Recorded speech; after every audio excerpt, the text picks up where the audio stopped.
There's no doubt that our future must be sustainable, but we're very far from achieving this sustainability goal. That's why industry and institutions need flexible engineers able to devise innovative and sustainable products. A master's degree in industrial engineering for sustainable manufacturing has been designed to train engineers with a solid technical background and hands-on knowledge on the most recent technologies in this context.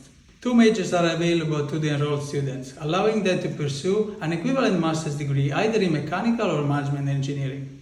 The first track is on production and materials, relying on the development, design, and operation of industrial processes to promote material recycling and to produce durable goods for low environmental impacts. While the second track is on processing, energy, and environment. Students will specialize in renewable energy conversion, hydrogen technologies, and carbon sequestration utilization.